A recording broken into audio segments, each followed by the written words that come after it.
तिथे घरं बांधत आहोत, तिथे बिल्डिंग्स उभ्या करतोय, तिथे प्रोजेक्ट्स उभ्या करतोय, हे सगळं करतोय. पण भावंडांनो, अन्न निर्माण करणारी कोणती यंत्रणा तुम्ही नव्यानं निर्माण करणार आहे याचं उत्तर आपल्याला सापडू शकत नाही. म्हणून मी का वारंवार म्हणतोय की महाराजांकडे एक चांगलं नेतृत्व म्हणून आपण पाहिलं पाहिजे की नेत्याकडे किती मोठा दृष्टिकोन असला पाहिजे. स्वराज्य विस्तार तर कोणी करू शकते हो. स्वराज्य विस्तार तर अलेक्झांडरनी केला होता, स्वराज्य विस्तार तर नेपोलियननी केला. स्वराज्य विस्तार महाराजांचं स्वराज्यच केवढं होतं जर तसं पाहतो म्हटलं तर. औरंगजेबाच्या पुढे काहीच नव्हतं स्वराज्य. पण औरंगजेब नाही आपण त्यांची जयंती साजरी करत. का नाही करत? केली असती कदाचित त्यांनी असंच काम केलं असतं तर. त्यांनी नाही केलं ना हे काम. हा जो दूरदृष्टिकोन असतो हा लीडरकडे असला पाहिजे. महाराजांना त्यावेळी वाटायचं की पुढे जाऊन कदाचित असे क्रायसिस निर्माण होतील आणि म्हणून जमिनीचं हे केलेलं वर्गीकरण आहे. हा विचार आज राज्यकर्त्यांच्या मनामध्ये आला तरी सुद्धा आपण 138 कोटींची व्यवस्था करू शकतो. पण तो येईल की नाही मला माहीत नाही आणि त्यांनाच सल्ला देणं एवढे की आपण मोठे नाही. पण भावंडांनो, आपल्यापैकी जर कोणी पॉलिसी मेकिंग मध्ये उद्या गेला तर निश्चितपणाने हे लक्षात ठेवा, माणसं जगवणे ही पहिली प्रायोरिटी असली पाहिजे. पहिली प्रायोरिटी. कारण सर सलामत तो पगडी 50 असं म्हटलं जाते. आणि माणसं जिवंत राहणार नाही तर तुम्ही कोणासाठी व्यवस्था निर्माण करणार आहे. Today we have metros, bullet train सब आ जाएंगे. हर किसी के पास जेट एअरवेज जेट विमान भी आ जाएगा. प्रत्येकाकडे येईल. पण वापरणारे माणसं तर शिल्लक राहू द्या. इथे माणसंच शिल्लक, माणसांची व्यवस्था नाहीये आणि तिकडे आपण मोठ्या मोठ्या गोष्टी करतोय. आपल्याला तर आता चंद्रामंगळावरही जाता येतं ना, तिथं सुद्धा लोक लेआउट टाकणार आहे असं म्हणतात. माहित नाही तुमची बँक लोन देईल की नाही ते विकत घ्यायला, पण टाकलं तर मी पहिल्यांदा घेईन. भावंडांनो, ते सगळं करू पण माणसांचं काय? शिवाजी महाराजांचं वेगळेपण कशात आहे? शिवाजी महाराजांचं ग्रेटनेस कशात आहे? तर शिवाजी महाराजांनी माणसांच्या पलीकडे विचारच नाही केला. विचारच नाही केला. माणसांच्याचसाठी विचार केलेला आयुष्यभर. म्हणून हा राजा मोठा आहे, म्हणून हा राजा ग्रेट आहे असं आपल्याला दिसेल. बांधकाम करताना बारीक बारीक गोष्टींचा विचार केलेला आहे. आज आपण टॉयलेटची गोष्ट करतो ना, 400 वर्षापूर्वी शिवाजी महाराजांनी बांधलेले टॉयलेट्स रायगडावर तुम्हाला दिसतील. बरं, हे बांधत असताना सुद्धा माणसांचाच विचार आहे, फॅसिलिटी नाही. आज तर आपल्या घरात आपण बांधतो तर आपली एक फॅसिलिटी म्हणून बांधतो, पण महाराजांनी तसं नाही बांधलंय. म्हणजे महाराजांच्या दरबारामध्ये, महाराजांच्या बेडरूममध्ये टॉयलेट आहे. महाराजांची जी मंत्रिमंडळ जिथे बसायचं तिथे टॉयलेट आहे. तोपर्यंत नवल नाही वाटत. पण ज्यावेळी तुम्ही बुरुजावरचं जाऊन टॉयलेट बघता ना, त्यावेळी तुम्हाला नवल वाटतं की हे टॉयलेट कशासाठी बांधलं गेलं असेल. कशासाठी बांधलं गेलंय? तर जो सैनिक पहारा देणारा आहे, तो सैनिक जर टॉयलेटसाठी लांबवर जात असेल तर त्यावेळी जंगलातला एखादा स्वापदाचा हल्लाही त्याच्यावर होऊ शकते, शत्रूही त्याला मारू शकते आणि आपली सुरक्षा यंत्रणा सुद्धा भेदली जाऊ शकते. म्हणून जिथे सैनिक फिरतात त्याच जवळ बुरुजाच्या ठिकाणी टॉयलेटची व्यवस्था महाराजांनी केलेली आहे. म्हणजे एक सैनिक साधा सैनिक असेल तरी माणूस म्हणून त्याचं मूल्य मात्र महाराजांनी एवढंच आहे असं महाराजांना वाटतं. म्हणून महाराज जगामध्ये ग्रेट आहेत, लक्षात ठेवा. हा माणूस म्हणून माणसाचा केलेला जो आदर आहे, सत्कार आहे, हा विचार मोठा आहे. हा विचार आज आपण वर्तमानात जर केला तर आपण सुद्धा जगामध्ये सुख आणि शांती निर्माण करू शकतो. भावंडांनो, माणसाकडे बघण्याचा जो हा माणुसकीचा दृष्टिकोन आहे, मला वाटतं हा महाराजांचा जास्त महत्वाचा आहे. नाहीतर आता टॉयलेट तर बांधण्याची योजनाच आहे, त्याच्यामध्ये काही मोठी गोष्ट नाही.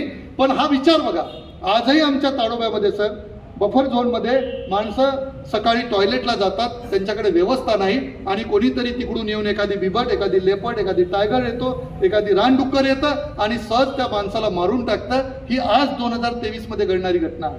म्हणजे आज आम्ही माणूस म्हणून त्यांचा विचार करतोय का? साध्या सरपणासाठी, इंधनासाठी ही माणसं जंगलात जातात आणि मारली जातात. भावंडांनो, हा विचार सगळा त्यावेळी केला होता. आपल्या सगळ्या या भागामध्ये शेतकऱ्यांचा एक प्रचंड मोठा प्रश्न गाजतोय. तो म्हणजे जे काही वाईल्ड लाईफ आहे, त्या वाईल्ड लाईफच्या अंमल्यामध्ये त्यांचं सगळं क्रॉप चाललं जातंय. त्याचं कुठल्याही पद्धतीचं आपण रेम्युनेशन देऊ शकत नाही, दिलं तरी ते पुरेसं देऊ शकत नाही. ही सगळी व्यवस्था असताना जिजाऊंनी त्या काळामध्ये एक योजना जाहीर केली होती की जर जंगली स्वापदांच्या मार्फत कुठल्या शेतकऱ्यांचं पीक नुकसान होत असेल तर अशा जंगली स्वापदाचं शेपूट कापून आणून दिलं तर त्याला चांदीचा कडा देण्यात येईल. आणि या योजनेतूनच तानाजी मालुसरेंचा शोध लागलेला. अशीच एक शेपूटच नव्हे, अख्खा वाघच घेऊन तानाजी मालुसरे आऊसाहेबांकडे आला आणि रात्री आऊसाहेबांना उठवून म्हणतो, जबरदस्ती करून म्हणतो, आऊसाहेब बघा मी हे सगळं घेऊनच आलो इकडे. त्यांना नवल वाटलं जिजाऊंना की अरे हा माणूस डायरेक्ट वाघ इकडे घेऊन येतोय पकडून. याचा अर्थ असा आहे की वाघाला जो मारू शकतो तो मोगलांना सुद्धा मारू शकतो आणि स्वराज्यामध्ये कामी येऊ शकतो. तोच तानाजी मालुसरे जो आपल्या मुलाचं लग्न शिल्लक ठेवून, महाराज आपण जाऊ नका, कदाचित आपण गेलात आणि आपल्याला दगाफटका झाला, तर जगाचा लाखोचा पोशिंदा जाईल, पोशिंदा जगला पाहिजे म्हणून मी जातो म्हणून परत गेले आणि परत ते येऊ शकले नाही. तरी सुद्धा रायबा काय म्हणतो त्यांचा मुलगा, ज्यावेळी महाराज भेटायला जातात त्यावेळी, महाराज मला याचं दुःख नाही की माझे वडील गेले, पण मला याचं दुःख आहे कदाचित वडील गेल्यामुळे स्वराज्यामध्ये मला सेवेची संधी आपण देणार की नाही, म्हणून महाराज कृपा करा माझ्या वडिलासारखंच एखादी संधी मला द्या. वडिलासारखीच म्हणजे मरण्याची संधी मागत आहेत लोक. अशी जगाच्या पाठीवर एकमेव उदाहरण आहे. कोण तयार आहे राजासाठी मरायला? आज कोणी तयार नाही. अहो राजासाठी मरायला सोडा, कुटुंबामध्ये एखाद्या व्यक्तीची किडनी फेल झाली तर दुसरा कुटुंबातला किडनी देणारा व्यक्ती शोधायला सुद्धा विचार करावा लागतो. कोण देईल? नवरा बायको एकमेकाला देऊ शकतील, वडील आणि पोरगा एकमेकाला देईल की नाही शंका आहे. कारण तेवढं एक पवित्र नातं आहे अजूनही शिल्लक पती पत्नींचं. त्याच्या पलीकडे फार नाते मग थोडेसे पोकळ झालेले आहेत. मी बोलतो कदाचित ते तुम्हाला खरं वाटते की खोटं मला माहित नाही, पण अशा कालखंडामध्ये आपण छत्रपतींची चर्चा करतोय आणि त्यावेळी मात्र माणसं मरायला तयार झालेली आहे. तर ह्या सगळ्या योजना होत्या, अत्यंत कळवळ्याने आणलेल्या सगळ्या योजना होत्या. त्याच्यामुळे महाराजांकडे प्रचंड मोठा दृष्टिकोन होता. एक पुन्हा उदाहरण, खूप सारे उदाहरण आहेत, सगळे देत बसलो तर कदाचित आपला वेळ खूप होईल. एक महत्वाच्या गोष्टी मी सांगतो. आरमाराचं नियोजन केलं महाराजांनी. आरमार निर्माण केलं. का निर्माण केलं? महाराजांना हे माहित होतं की मोगल, आदिलशाह, कुतुबशाह, निजाम, त्यावेळी आदिलशाह वगैरे संपतच आलेले होते, निजामशाही पण संपत आलेली होती, मोठा शत्रू मोगलच होता. हे सगळे जमिनीवर येणारे शत्रू आहेत. पण महाराजाचं लक्ष जमिनीकडे नव्हतं, कारण महाराजाचं जे स्वराज्य आहे ते समुद्रकिनारी आहे. आणि म्हणून महाराजांना पुढची चावल लागली होती की पुढचा शत्रू जर या देशावर कोण येणार असेल तर तो पाण्यातून येणार आहे, सागरातून येणार आहे. कारण तोपर्यंत पोर्तुगीज, डच आणि इंग्रजांनी हळूहळू आपल्या वखारी टाकायला सुरुवात केली होती. आणि हे वखारी टाकताना हे कदाचित उद्या आजच्या देशावरचं मोठं संकट ठरेल, म्हणून पाण्यातलं संकट पाण्यात थांबवलं पाहिजे या विचाराने महाराजांनी आरमार उभं केलं. बरं, आरमार उभं करताना पण संकट होतं, कारण हिंदूंना सप्तबंदी होती, त्याच्यातली एक समुद्र पर्यटन बंदी होती. धर्मानुसार हिंदूंना समुद्र तिकडे जाता येत नव्हतं पाण्यामध्ये. आणि म्हणून मग आरमार कोण उभा करेल? तर ज्या लोकांनी आपल्याला हे आत्वरी सांगितलं की शिवाजी महाराज हे मुसलमानांचे शत्रू होते आणि सकाळपासून सायंकाळपर्यंत त्यांचं आयुष्य एकच कार्यक्रम म्हणजे मुसलमान कापा, मुसलमान कापा, अशा पद्धतीचा विकृत इतिहास ज्या लोकांनी सांगितला, त्या लोकांनी कधीतरी हा इतिहास तपासला पाहिजे की हिंदूंना सप्तबंदी आहे तो महाराज क्या हुआ? हम तो इस्लाम के मानने वाले लोग हैं, हमारा इस्लाम हमारे को कोई ऐसा बताता नहीं कि हमने समुद्र में नहीं जाना चाहिए, इसलिए महाराज आपके हिंदू सैनिक अगर ये काम नहीं कर सकते तो हम मुसलमान सैनिक करने के लिए तयार है. म्हणून मुसलमान मावळे पुढे आले आणि त्यांनी दर्या सारंगच्या माध्यमातून लाय पाटील नावाचा भंडारी समाजातला माणूस ते उभे राहिले. महाराजांचं काम अडलं नाही. हा इतिहास पण सांगितला पाहिजे ना आपण, पण हा इतिहास सांगितला जात नाही. महाराजांचा विजनरी दृष्टिकोन होता की महाराजांनी एक आरमार उभारलं आणि या आरमाराच्या भरोशावर आज आपला देश सुरक्षित आहे. आज पण दुर्दैव असं आहे, नेव्हीचं सर ब्रीद वाक्य आहे शिवाजी महाराज. नेव्हीचं आतापर्यंत आपल्या आर्मीमध्ये पण जय शिवाजी म्हणून घोषणा दिली जात होती, हर हर महादेवची घोषणा दिली जात होती. देश बदलला, जग बदलला. महाराज आता गेलेत आपले राज्यपाल, पण त्यांनीच म्हटलं होतं महाराष्ट्राच्या भूमीमध्ये त्यांना जावं लागलं. जे जे महाराजांच्या विरोधात जातात त्यांना जावंच लागतं. फक्त वर जाऊ नये, आपण कोणाच्या मरणाची काही अभिलाषा बाळगत नाही. पण त्यांनी म्हटलं की महाराज पुराने आदर्श हो गए. महाराज कभी पुराने आदर्श हो ही नहीं सकते. महाराजांना आम्ही मराठी वाङ्मयामध्ये लोकोत्तर पुरुष म्हणतो. लोकोत्तर म्हणजे जोपर्यंत लोक नावाची कॉन्सेप्ट ह्युमॅन बिईंग या धर्तीवर जिवंत आहेत तोपर्यंत महाराजाचा विचार, महाराजाची धोरणं, महाराजाचं काम हे माणसाच्या कामीच येणार आहे. त्याच्यामुळे महाराज कधी संपू शकत नाही, पुराणे तो होई नाही सकते. पण त्यांनी म्हटलं, पण त्यांनी फक्त म्हटलं, आपल्या देशातली व्यवस्था मात्र त्यांचा आदर्श न घेता ते सिद्ध करतंय की महाराज पुराणे हो गए. का असं झालं की महाराजांचं हेर खातं एवढं सक्षम होतं. बरं, कोण होते? रामोशी समाजातले. महाराजांचा HR कडे बघण्याचा दृष्टिकोन पहा. आपल्याकडे डिपार्टमेंट असतं ना एक HR, म्हणजे महाराज कसं बघत होते माणसांकडे. तर रामोशी समाजातला म्हणजे चोरीसाठी प्रसिद्ध असलेला समाज, त्या समाजातला बैरजी नाईक नावाचा माणूस महाराजांना दिसतो आणि तो महाराज बघतो की हा माणूस इतक्या चपळतेनं हा समाज काय करतो, चोरी करतो. महाराज उलटा विचार करतात कि जो आदमी इतनी सहजता से चोरी कर लेता है तो चोर को भी पकड़ लेगा ना. आणि हे रामोशी समाजाचे लोक हेर खात्यात घेतात. महाराजांनी मुसलमान समाजाची माणसं हेर खात्यात आणली, महाराजांनी महिलांना हेर खात्यात आणलं. ज्या काळामध्ये आज सुद्धा आत्तापर्यंत आपण आर्मीमध्ये महिलांना प्रवेश नव्हता, आपल्याकडे आता खूप उशिरापर्यंत महिलांना प्रवेश मिळालेला आहे. पण महाराज 400 वर्षापूर्वी महिलांची भरती करतात हेर खात्यामध्ये. चोर समाज समजल्या गेलेल्या समाजाला हेर खात्याचा प्रमुख करतात बहिर्जी नाईक. आणि इतिहासकार असं म्हणतात की महाराजांनी जी युद्ध जिंकली त्याच्यामध्ये प्रचंड मोठा वाटा हा हेर खात्याचा होता. कारण शत्रू येण्याच्या पूर्वी शत्रूची सगळी माहिती हेर महाराजांपर्यंत पोहोचवत होते आणि इतक्या लवकर पोहोचवत होते की शत्रू यायच्या पूर्वी महाराजांना नियोजन करण्यासाठी वेळ मिळत होती. उलट महाराजांच्या बद्दलची माहिती मात्र शत्रूपर्यंत जात नव्हती. म्हणून मोगल किंवा औरंगजेब वारंवार जे परेशान व्हायचा, त्याला असं वाटायचं मी शाहिस्ते खान पाठवला परत, तिकडे निजामाने अफजल खान पाठवला परत, मैं खुद जाने वाला हूं फिर भी मेरे को कुछ मिलता की नाही, अशी साशंकता त्यांच्या मनात राहायची. त्याचं कारण हे हेर खातं होतं. इतके तरबेज हेर नेमलेले होते.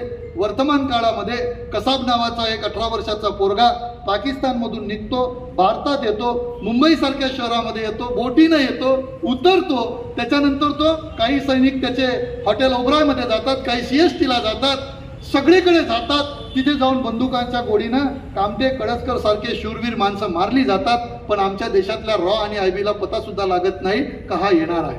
हे किती दुर्दैव आहे.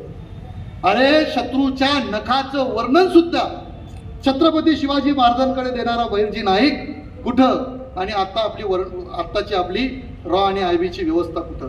मी टीका म्हणून करत नाही, पण कधीतरी बहिर्जी नाईकाचं चरित्र रॉ आणि IB ने एकदा समजून घेतलं पाहिजे की या माणसाने कशी माहिती काढली असेल. ज्या अफजल खानाला 10 नोव्हेंबर 1659 ची जी घटना आपल्याला गर्वानं सांगितली जाते की अफजल खानाचा कोथळा काढला, हो काढला, बरोबर आहे, पण तो काही दुसऱ्या धर्माचा म्हणून काढलेला नाही. स्वराज्यावरचा शत्रू, मग तो परधर्मीय असू द्या, स्वधर्मीय असू द्या किंवा सख्या कुटुंबातला असू द्या, शत्रू हा शत्रूच, हाच विचार शिवाजी महाराजांनी ठेवला. पण हे सगळे जे काही नियोजन महाराजांनी केलं, हे नियोजन करत असताना आपल्याला एक गोष्ट समजून घेता आली पाहिजे की माणसांची ओळख आणि माणसांची जी काही क्वालिटी आहे त्या क्वालिटीच्या नुसार माणसं नेमलेली आहेत माणसांनी. म्हणून शिवाजी महाराज मोठे झालेले आपल्याला दिसून येते. तर हे आरमार उभं राहत असताना त्यांनी हिंदू मुसलमान असा विचार करत बसले नाही. एकदा मुसलमानांनी सुरुवात केली, नंतर हिंदू सैनिक सुद्धा त्याच्यामध्ये समाविष्ट झाली. लोकांच्या मनातला धर्माचा विचार सुद्धा शिवाजी महाराजांनी बदललेला आहे. अनेक गोष्टी शिवाजी महाराजांना धार्मिक दृष्ट्या अडचणीच्या होत्या. जसं आपले गजभिये साहेबांनी सांगितली ती घटना, मी त्या घटनेमध्ये खूप खोलात जात नाही, पण अशा अनेक अडचणी आल्या. शिवाजी महाराजांचा दुसरा मुलगा राजाराम, तो पालथा जन्माला आला. तर तिथल्या सगळ्या लोकांनी गजबज केला की बाबा महाराज आता आपल्याला काहीतरी करावं लागेल. त्यावेळी पद्धत होती की बा असं काही झालं की शांती वगैरे करायची. तर ते महाराजांकडे गेले, म्हटलं आपल्याला हे असा यज्ञ करावं लागेल, आपला मुलगा पालथा जन्माला आला, हे अपशकुन आहे. महाराजांनी एका वाक्यात तो कन्वर्ट केला, धर्मच बदलून टाकला. काय केला? अरे म्हणले तुम्हाला कसं समजत नाही, ज्या अर्थी माझा मुलगा राजाराम पालथा जन्माला आला त्या अर्थी हा शुभशगुण आहे की हाच राजाराम ही मोगलाई पालथी घालेल आणि स्वराज्य अटके पारले. आणि हे खरं ठरलं बरं, हे खरं ठरलं. राजाराम आणि त्यांची पत्नी ताराराणी याच दोघांच्या कालखंडामध्ये औरंगजेब इथे संपलेला आहे आणि महाराष्ट्राच्या बाहेर स्वराज्याचा विस्तार व्हायला सुरुवात झालेली आहे. केवढा मोठा दृष्टिकोन, याला म्हणतात वैज्ञानिक दृष्टिकोन. हा विचारच किती मोठा आहे लक्षात ठेवा. म्हणजे लीडरकडे दुसरी जी गोष्ट असली पाहिजे, आपण म्हणतो की लीडर्स ऑलवेज पॉझिटिव्ह असले पाहिजे, सकारात्मक असले पाहिजे. जर त्यांनी विचार केला असता अरे हो असं चाललं आता कसं होईल, तर तसं नाही. महाराजाचे सगळे युद्ध अमावस्येच्या रात्री लढलेले, अमावस्येच्या रात्री. हाच तर अमावस्या असली तर दाढी करत नाहीत लोक, कटिंग करत नाहीत, बरोबर आहे की नाही. पण हे सगळे केलेले आहे. आपण कुठल्या विश्वात वावरतो मला हे कळत नाही. म्हणजे का केले, जाणून बुजून अमावस्येच्या दिवशी केले असं आहे का? नव्हे. अमावस्येच्या रात्री काळा गडद अंधार असतो आणि अंधारात लढण्याचं प्रशिक्षण त्या काळात फक्त मराठा आर्मीकडे होतं, मावळ्यांकडे होतं, इतर कोणाकडेही नव्हतं. आणि अंधाऱ्या रात्रीत फायदा घ्यायचा, शत्रूवर तुटून पडायचं आणि कमीत कमी डॅमेज मध्ये जास्तीत जास्त विजय मिळवायचा, हे जे सूत्र होतं शिवाजी महाराजाचं, त्याच्यासाठी अंधार सोयीचा होता म्हणून अमावस्याची रात्र निवडली. ते कधीच बघत नव्हते की काय पौर्णिमा आहे, अमावस्या, अमुक आहे तमुक आहे. ज्या माणसाच्या डोक्यामध्ये ध्येय असतं आणि एवढं विशाल ध्येय असतं त्या माणसाला मला वाटते पंचांग वगैरे ज्योतिष बघण्याला तेवढा विचार, वेळही करायला विचार नसते. भावंडांनो, आज जे हे सगळे आपण बघायला लागलो हे रिकामपरीचे कामधंदे आहेत. रिकामे आहोत आपण, मेंदूने रिकामे आहोत. आपल्या पुढे आदर्श नाही, या देशासाठी काहीतरी करण्याचं, राष्ट्रासाठी करण्याची समर्पित भावना शिल्लक राहिली नाही, म्हणून आपण या सगळ्या गोष्टीत पडतो. अरे महाराजांकडे एवढा वेळच नव्हता. 38 वर्ष मी तुम्हाला सांगितलं, 38 वर्ष मिळाले आणि 38 वर्षामध्ये अफाट काम केलेलं आहे महाराजांनी. म्हणून हे सगळं महाराज करत असताना माणसांची परख सुद्धा महाराजांना होती. महाराजांनी कधी जात पात धर्म पाहिला नाही. एक शेवटचं उदाहरण तुम्हाला सांगतो आणि पुढच्या मुद्द्याकडे जातो. महाराजांची दूरदृष्टी कशी होती. आज आपल्या देशामध्ये अनेक उद्योजक संघर्ष करत आहेत, छोटे छोटे उद्योग बर्बाद होत आहेत, अनेक लोक प्रॉब्लेम आहे, खूप साऱ्या गोष्टी आहेत. प्रॉब्लेम काय आहे मी सांगत नाही, पण सोल्युशन तुम्हाला सांगतो.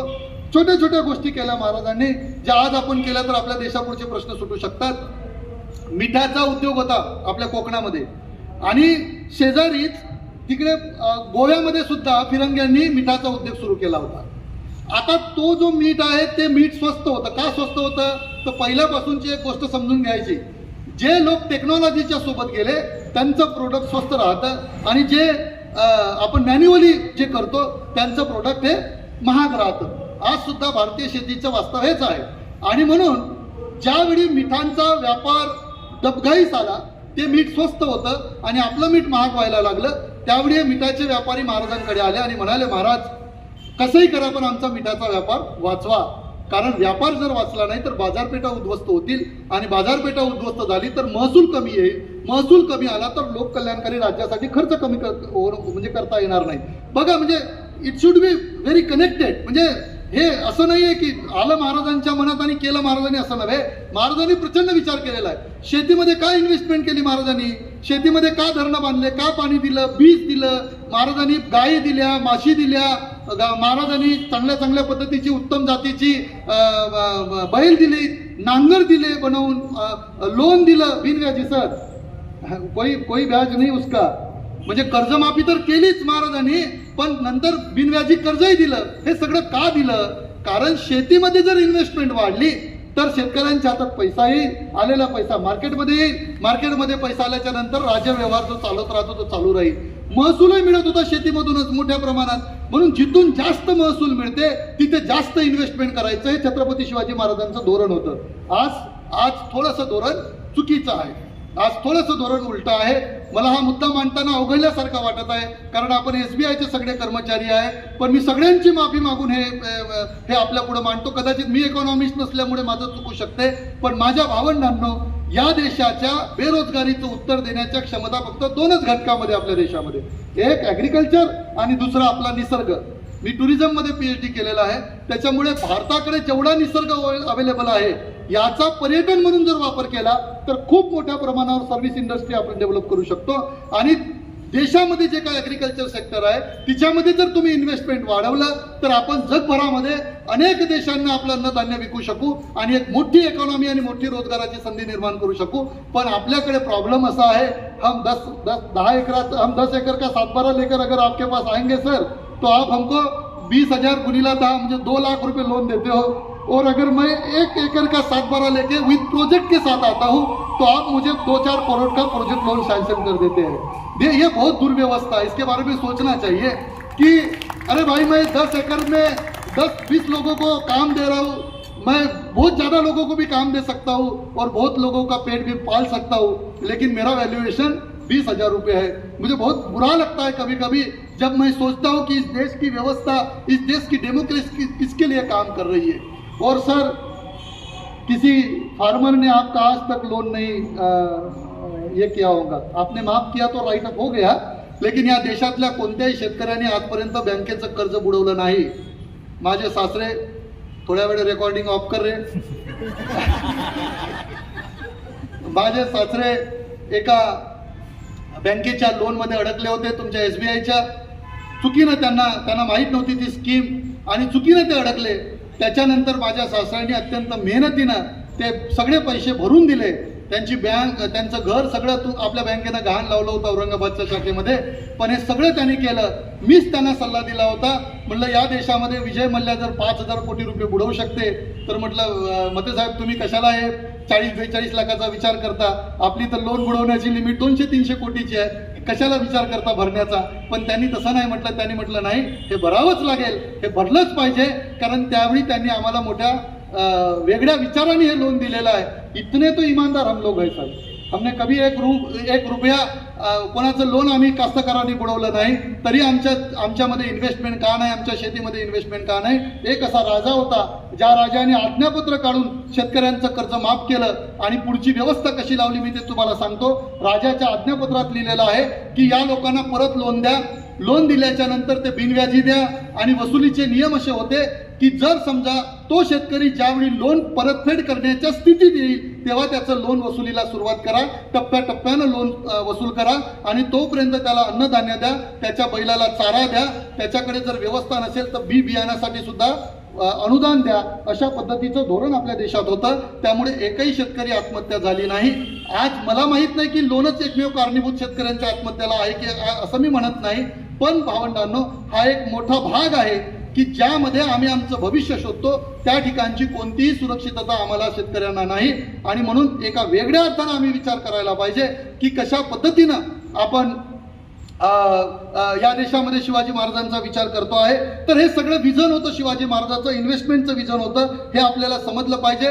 महाराजांनी फिरंग्याच्या मिठावर टॅक्स वाढवला, फिरंग्याचं मीठ महाग झालं, कोकणातलं मीठ स्वस्त झालं, आपल्या मिठाचा व्यापार बचावला.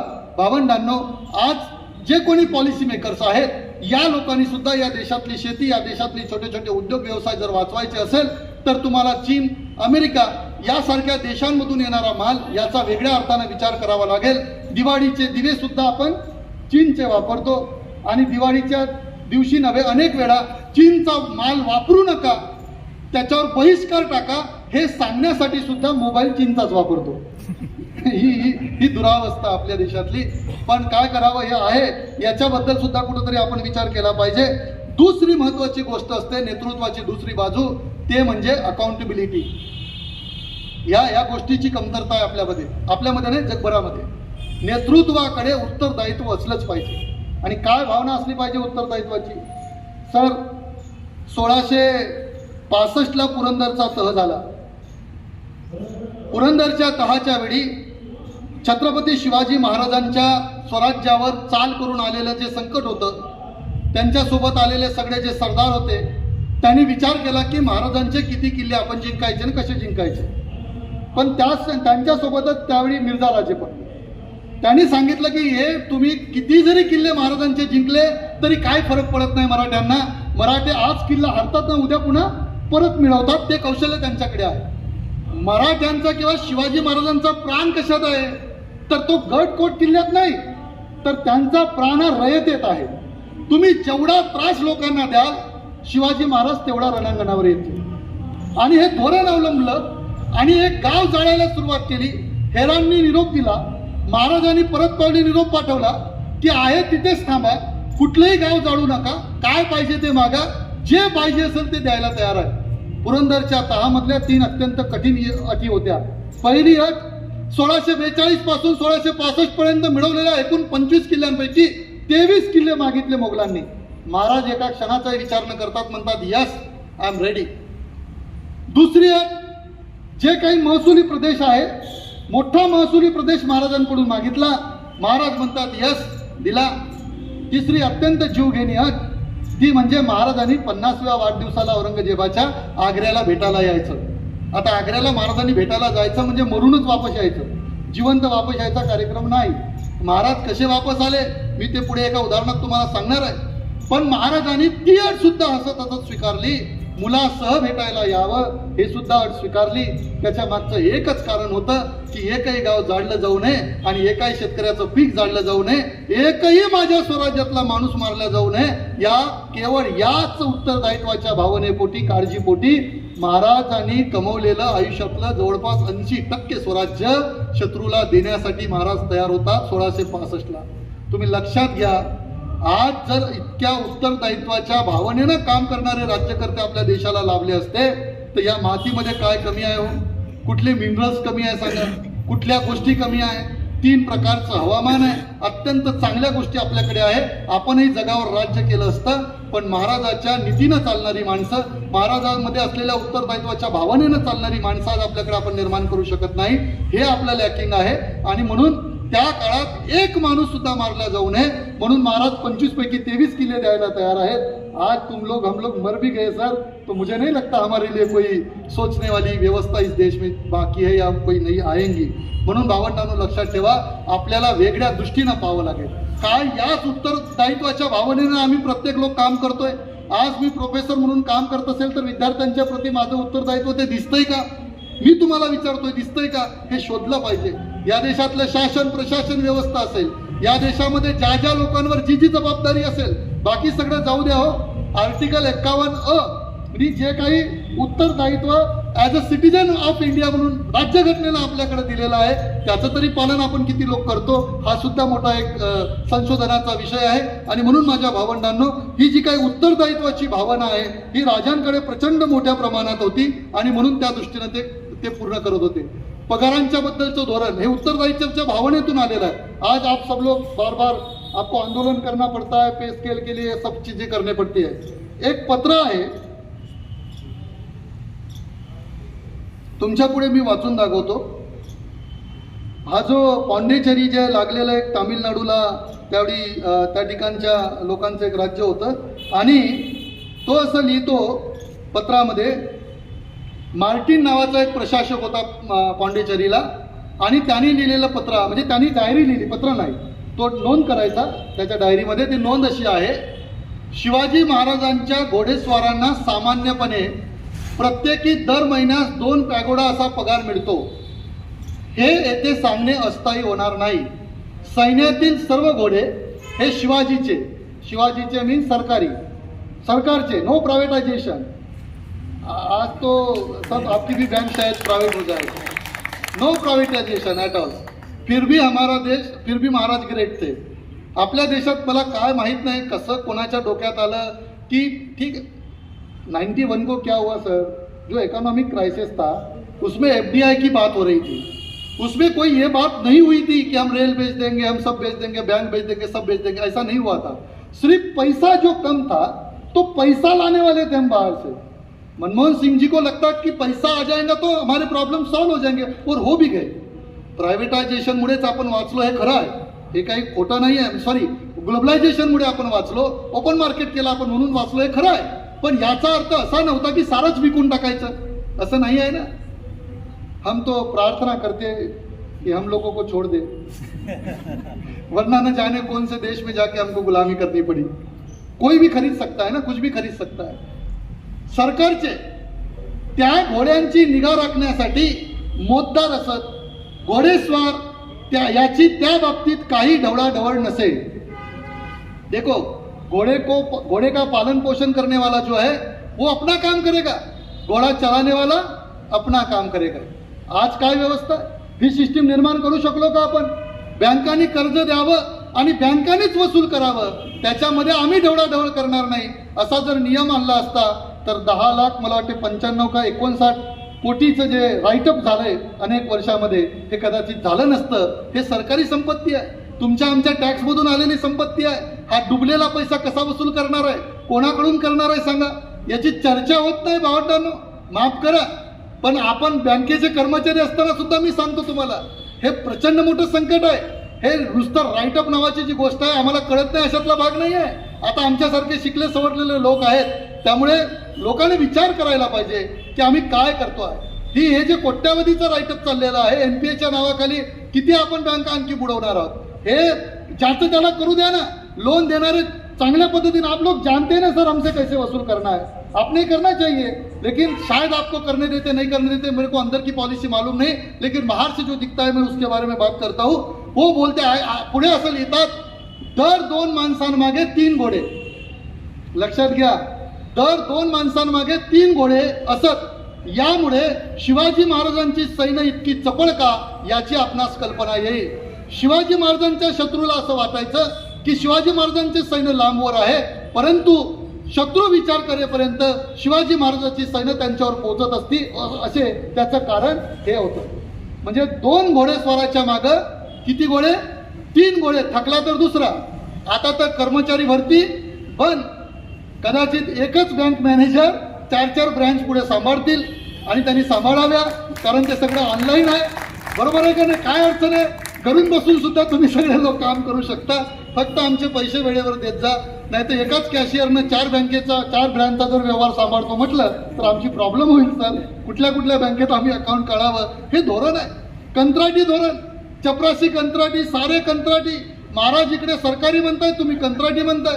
अरे 40,000 रुपयाच्या बँकेच्या चपराशाला किंवा त्या गेटवर राहणाऱ्या माणसाला मिळायचं, तोय बिचारा इमानदारीनं नोकरी करायची. आज तुम्ही 10 ना 15,000 रुपये त्याच्याकडून ते काम करून घेताय. वेळ बिगारी आणलेली आहे तुम्ही एकीकडे. ही माणसं काय म्हणून काम करतील, कोणत्या निष्ठेनं काम करतील? त्यांचंच 2 वेळचं पोटा पाण्याचा प्रश्न सुटत नाही आहे, तर हे देशाच्या पुढचे प्रश्न सोडवण्याचा विचार करू शकतील का? आपल्याला एकत्रित समजलं पाहिजे. म्हणून भरती बंदी वगैरेचे धोरण आहे महाराजांपासून शिकण्यासारखं आहे. पुढे महाराज असं म्हणतात, हा मार्टिन असं म्हणतो, शिवाजी आपल्या हेरांना उदारपणे मुबलक पगार देत असे, त्यामुळे ते त्याला अचूक माहिती पुरवीत.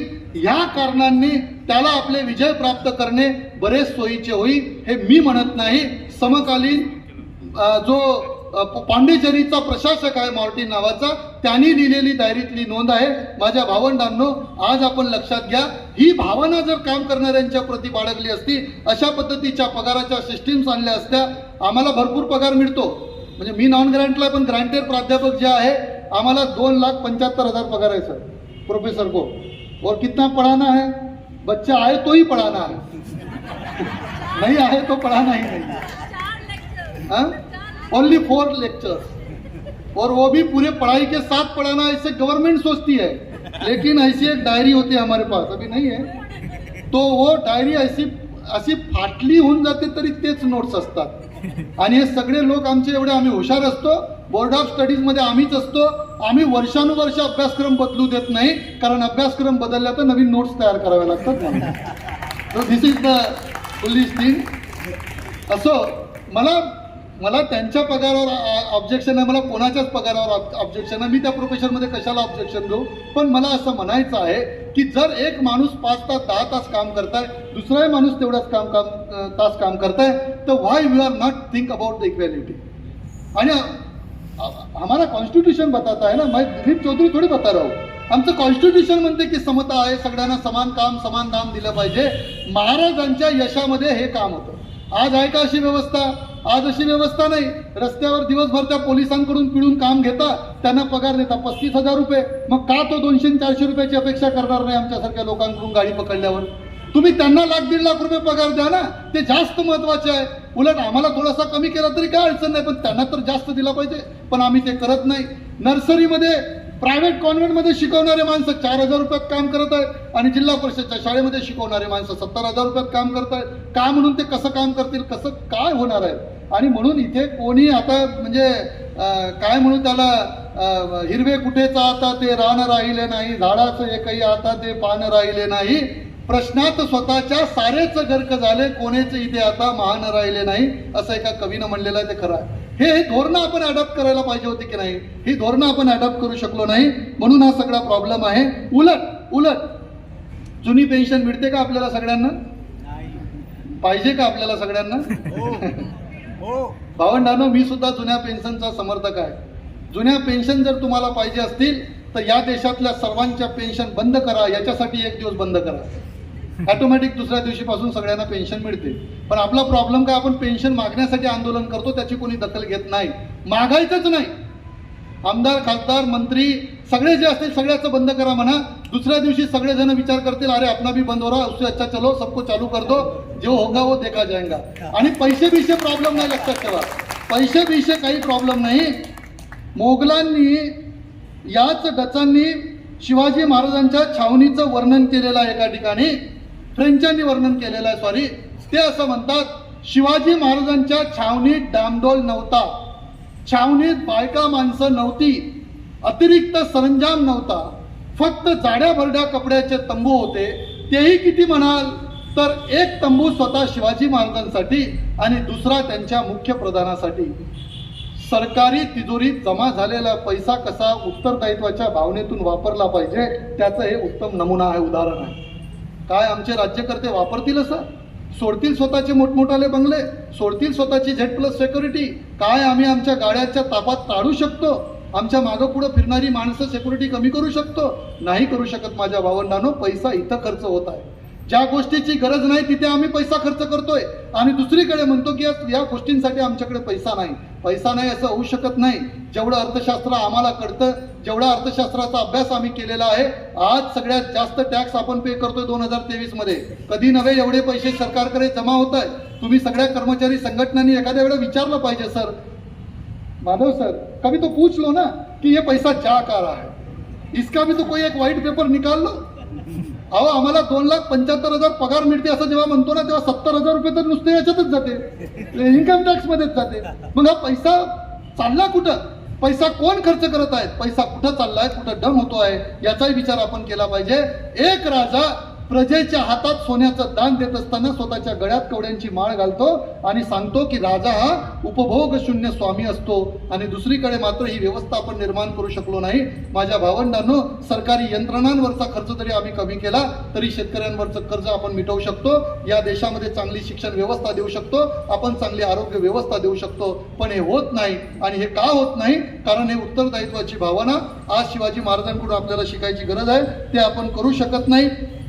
अशा अनेक गोष्टी आहेत की ह्या गोष्टी ज्या आहेत त्या तुमच्या आमच्या पुढे कधीतरी आल्या पाहिजे आणि म्हणून आपण त्या दृष्टीनं विचार केला पाहिजे. एक सन 1678च्या जुलैमध्ये जेसुईट नावाच्या एका अशाच अधिकाऱ्यानं लिहिलेली नोंद आहे त्याच्या डायरीतली. तो असं म्हणतो, पैसा कसा आणि कशासाठी वापरला पाहिजे.